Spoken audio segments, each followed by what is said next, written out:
Yeah, I lived there, yeah, all my life until I moved to St. Louis for ministry there. Yeah. Okay. And how long ago was that? Listen, that was a long time ago. I probably moved, I think I was maybe 20, I think. Right. Yeah, so about 11 years ago. Wow. Yeah. And you're here in Tampa now. Yeah. Mm-hmm. Okay. You like Yeah. it? Mm-hmm. Yeah, it's hot. Yeah. Yeah. That's first like, yeah, it's hot. Yeah, it's hot.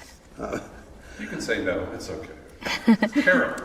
It's okay. I like a lot of places. I've been to our Houston campus, but that's hot as well. Yes. Yeah. I'm kind of like Just become aware of Apostle Taylor and face-to-face concept in the book, and just kind of give me how did that happen? Yeah, of course. So basically how it happened, I'm from Taylor, Michigan. So I grew up like only 5 minutes away from the church where Apostle Taylor went.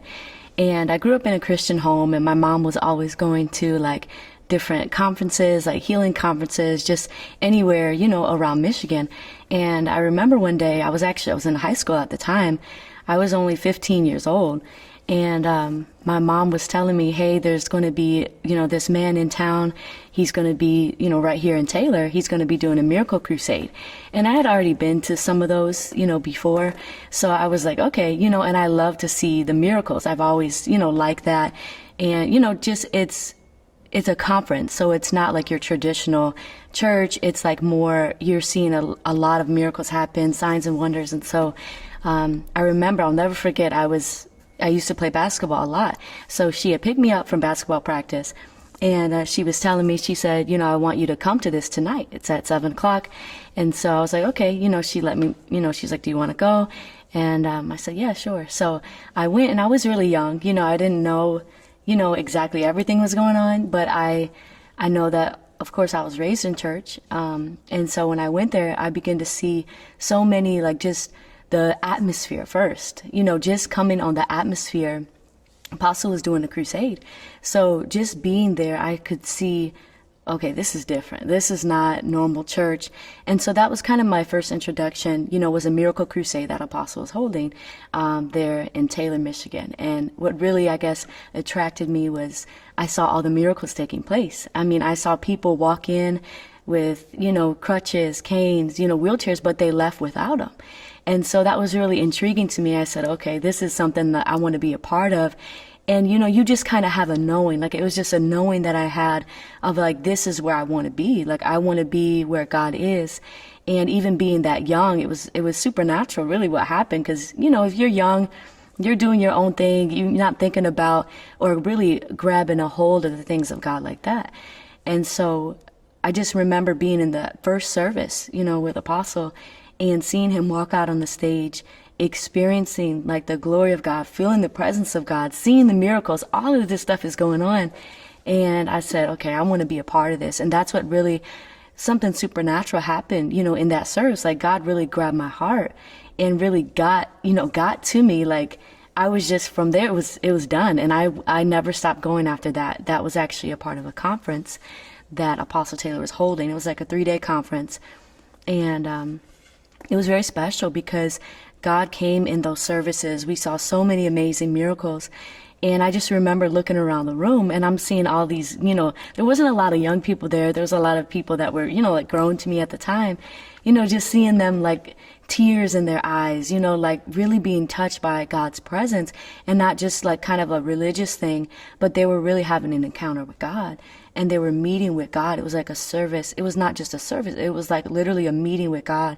And you could see the change that was happening in people's lives. And so Apostle even extended the services. He said, God told me to extend these services. And that was back in 2015. Like, I've been a part of the ministry for over 16 years now. So that was a very long time ago. I was very young. But God got a hold of my heart in a special way. And I see people that are like 15 years old now, their mindset.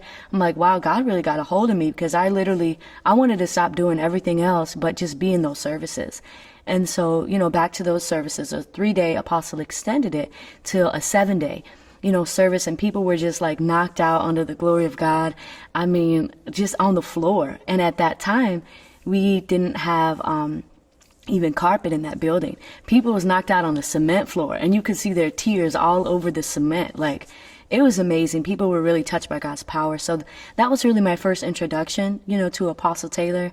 Was my mom told me, and then being in that service and actually being able to, see who this man was and the power of God that he walked in. And it was not only the miracles that really, grabbed me, but it was, the Lord appearing to people. He was saying the Lord could visit you. And so that's kind of how I heard about the book. But even at that time, because I've been apart for a while, the book wasn't even out yet. So the book had came out maybe a year after, I think in 2009, the book had come out. And so then I had gotten the book, and, that's that. Yeah. So what were you thinking before you, just everything we know about it, that people who are reading the book and open themselves up to it, that they'll have an encounter? Yeah. So what were you, as you were going to open up the book, had you had an encounter prior to that? Or where you start reading the book and what? Actually, no, I had never had an encounter like that before. I did have different dreams and things like that, but never with Jesus. So when I heard about the book, even that when Apostle was coming out with this book, because he had already begun to talk about the Lord appearing to you and that how the Lord appeared to him, I had known his testimony from what he had shared. But you could just tell that what he's walking in is different. He's really having these encounters with God. Jesus is coming to him. He's telling us we can have that. We can have this intimacy. We can have this fellowship with the Lord. And so I was like, I want to experience this. If you're a Christian, why wouldn't you want that? To really be in love with the Lord like that. So, I was raised in church, like I said, but when I heard about actually having encounters with Jesus, no one was really teaching on that. No one was talking about you can see the Lord, he can come to you face to face. And so when the book actually did come out, I remember Apostle did a book signing and everything. I was so excited. And at the time, I don't know, I think I was just doing little odd jobs or something. I was 15 years old. I was like, okay, I had to get, it was $20, so, okay, I'm going to get my $20 and I'm going to, buy the book. And that's what I was expecting. I said, I can't wait to read this book because Jesus is going to visit me. Apostle Taylor said the Lord will visit me when I read it. And so I was so excited. I got the book. I'm still in high school at the time. So, I'm going to school. I'm going to the services at night. And at that time, we were doing 3 a.m. prayer, Apostle would have us meet from 3 a.m. to 6 a.m. and we would pray. So, I'm in school, I'm going, to the 3 a.m. from 3 to 6.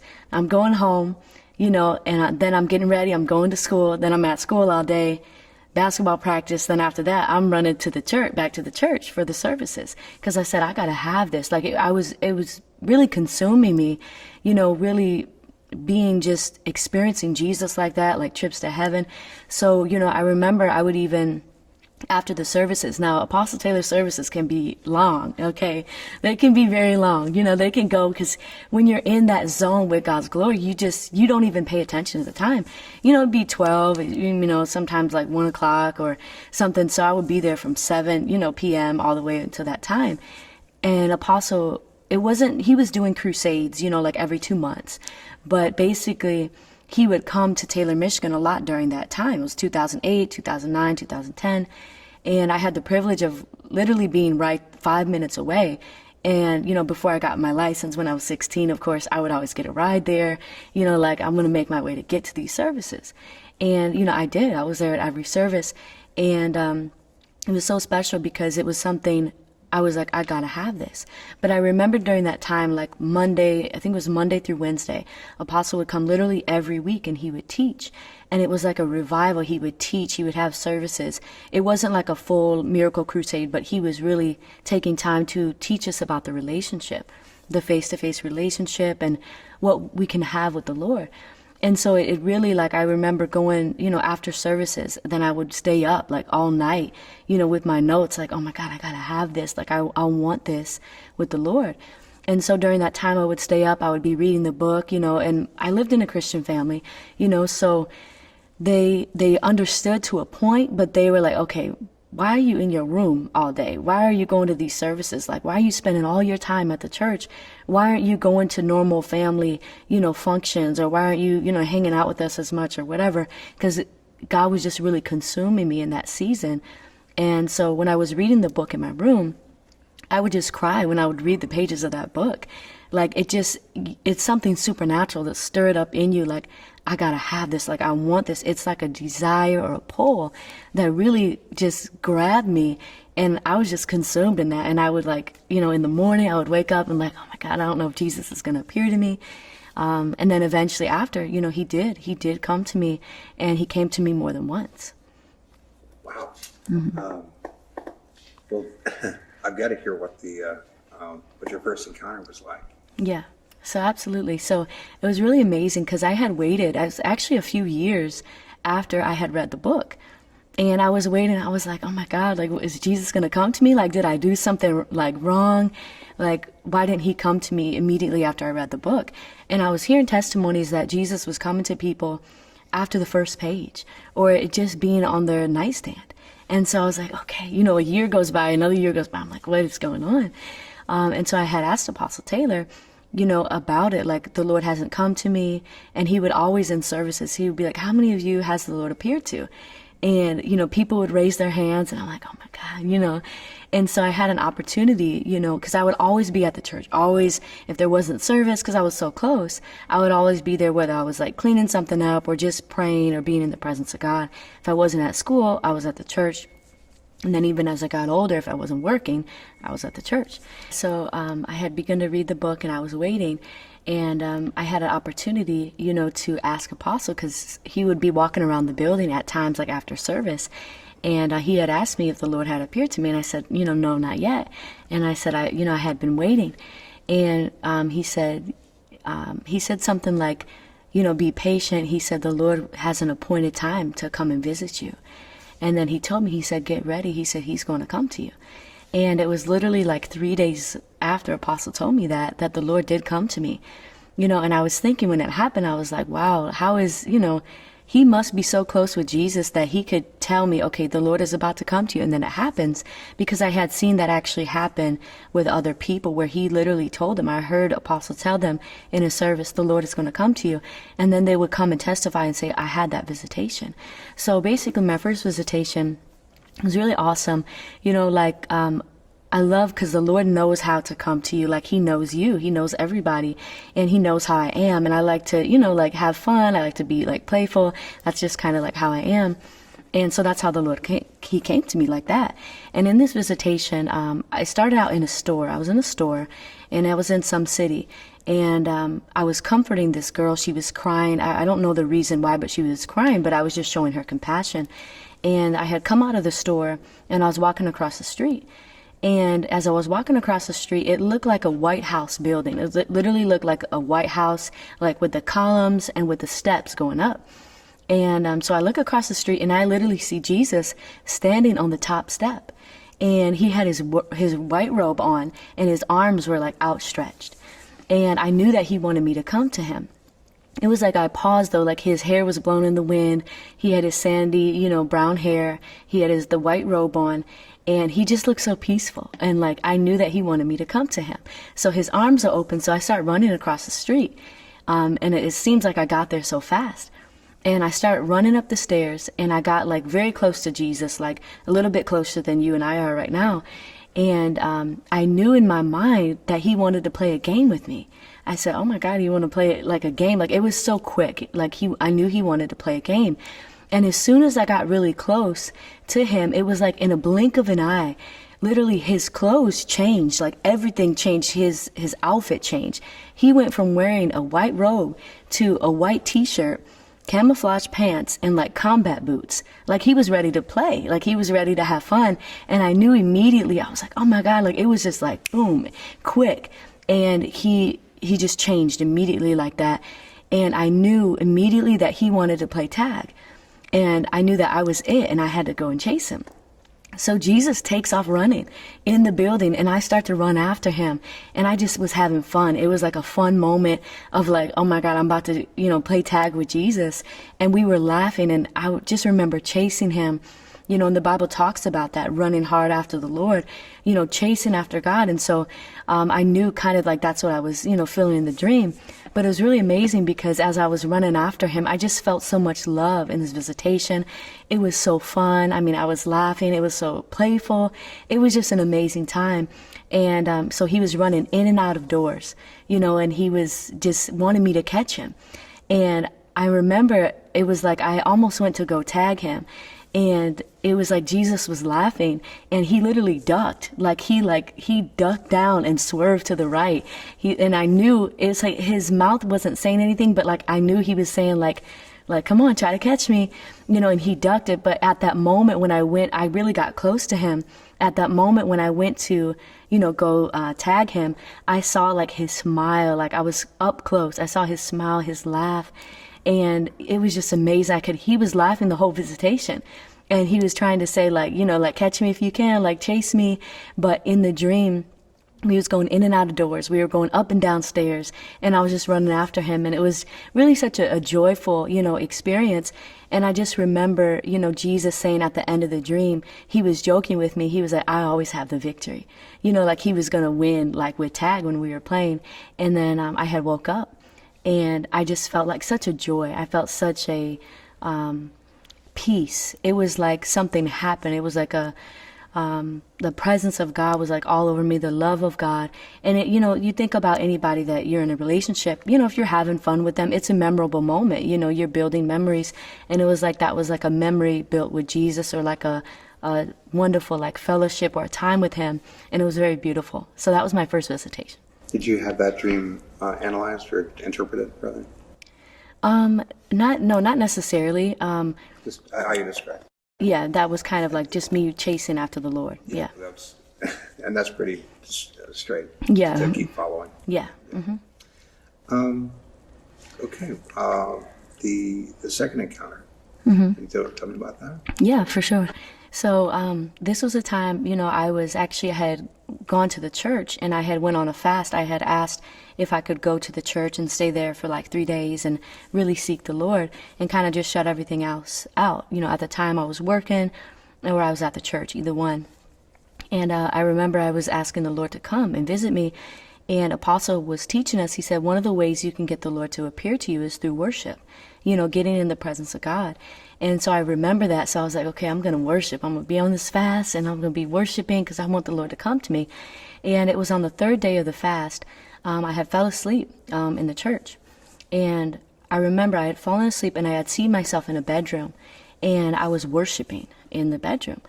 And it was so amazing because as I'm worshiping, my hands lifted up, just feeling the love of God. And mind you, in this dream, I was feeling like this liquid love, like go through me like tears, like it was like hot tears coming down my face, just really like pouring my love out on the Lord and just worshiping him. And then I remember looking out the window in this visitation, and all of a sudden I see Jesus, like, it's like he was out on the street, but then he like came up to where I was. And it was like, the light was so bright. Now I didn't see him as clearly as I did when I had my first visitation, but I knew it was him. I really felt him. Like I felt his love, but it was like I was worshiping. The room was dark. It was like at nighttime, and I was just worshiping. I was looking out the window. The only light was maybe like a street light that was like outside. And all of a sudden I see Jesus, coming up, and it was like he zoomed into my face, and he was so bright. It's like literally the whole room filled with light. I couldn't see anything else but light, but I could feel like this liquid love. It was like my whole body felt like hot, like love, like if you were to like warm up oil and like pour it out on your hand and feel that. That's what I felt like when I woke up. And I knew I had just had an encounter, with the Lord. And, it's something you never forget, these type of encounters. I understand that you're what might be known as a street evangelist. Mm-hmm. And what I'd like to do, I haven't done this before with anyone else, but you strike me as someone who could stay with me. Okay, yeah. Right. I want to play the part of the doubter, the non-believer. Okay. Okay. So my next questions will be more challenging. Okay. In the sense of, because I'm sure you run into the street. Come on. Yeah, for sure. So I'm looking to challenge, because when we have the final video, I'm looking to any doubts in the viewer's mind, I want to address. Okay. I want to, so I'm going to be coming up some crazy. Okay, I'm ready. You ready? Yeah, I'm Okay. ready for it. All right, we'll have some fun with it. Okay. It's not like tag, but we'll. Okay. Okay. How do you know that wasn't just a dream and that was really Jesus? Well, I can say when you know, and when the Lord comes to you, you're going to know that it's real. And a lot of people, they like to say, okay, well, this was just a dream, but what did you feel in that dream? Like, what happened? Because anytime the Lord may come to you, Apostle has taught us that, yeah, it may be in a dream. You may have a physical appearance. You may have a vision. You may, fall asleep and God may take you out of your body and you have a trip to heaven. But when you say, okay, well, how do you know it wasn't just a dream? Well, really all dreams, how is it you fall asleep and you just dream that? It's not like you were thinking about that. The Lord came to you. He came to you, and whether you believe it or not, whether you think it was real, it was an encounter. God was trying to do something in your life. He was trying to bless you or release something to you or give you an impartation, because you may not know what's ahead. But what's amazing is that he did come to you. And if you keep seeking after that, he'll show you more. But I understand you may have doubts, you may have things going on. Well, ask the Lord to come to you again. Ask him to give you confirmation, and he will. I've seen that happen.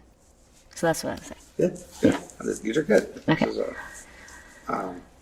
now, I've seen Apostle Taylor have people on stage, and they throw down their crutches and leave their wheelchairs and everything else. But they pay those guys, right? I mean, come on, you can tell me the truth. Come on. No, they don't. I mean, I've been a part of the ministry for years, so I've seen even the behind the scenes. I've literally seen people walk in looking crazy as I don't know what. I mean, can barely even walk, or in pain, in tears and pain, and I personally even have met some of the people that we invited. I met them while they were out doing their grocery shopping. I met them while they were shopping at the mall. I met them while they was, doing something. They was at a restaurant, and I invited them to come. And so I know these were just normal people living their lives, and I've seen that, and so, I get it. Some people may feel that way, but how is it that the whole room, everybody, in an hour, you have 30 people that came up on stage and testified of their miracle? No, it's everyday people. It's people that, maybe I invited and brought to the service, or, they flew in out of town to come because they needed a miracle. And so to say, people get paid, I mean, that's not what Apostle's the real deal. Jesus validates him. Jesus comes to him. The Lord uses him to work miracles.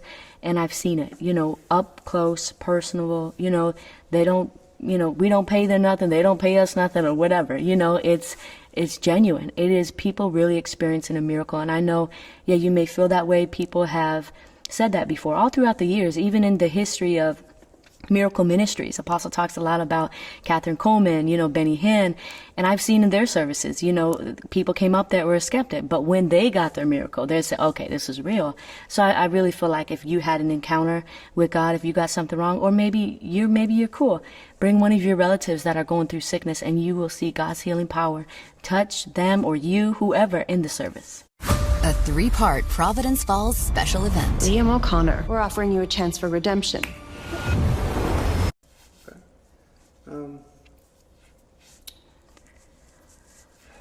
Probably not for me, because I'm a sinner from way on back. I was in a gang. I did drugs. Jesus never covered me. Nice try. Well, no, actually, that's not true. He will come to you. It doesn't matter who you are. Think about Apostle Taylor. I don't know if you know his testimony, but he was, on the street. He was doing drugs. He was, in a gang. The Lord came to him. One thing that, I can understand why you feel that way, because they teach that in the church. They make it so religious. You got to be holy. You got to be perfect. And that's why Apostle has taught us about that. The church will really mess people up. He said the church is supposed to be a hospital, but really it's not. The church, he said, is the only one that really kills. It's wounded. And so he said, whenever you don't have a heart that is about redeeming or about loving, he said, that's evil. So even for you, no matter what type of life that you live, Jesus said, come as you are. even his, apostles, he chose them out from the street. They was not in the church. He chose them. I mean, Peter was cussing. He had a cussing problem. He was crazy. He tried to cut off somebody's ear. So it doesn't matter what you've done. Even if you say, okay, I, shot somebody. I was, selling drugs or whatever the case was. If you come to him, he'll make you whole. He'll change you. He'll transform you. And I understand you feel like, I don't know if he'll come to me because I've done so much. But that's maybe just something in your mind. Like Jesus' love for you goes beyond anything you've ever done. And Apostle he's taught us about that, is that Jesus' love, it goes beyond the knowledge and good and evil that he knows about you.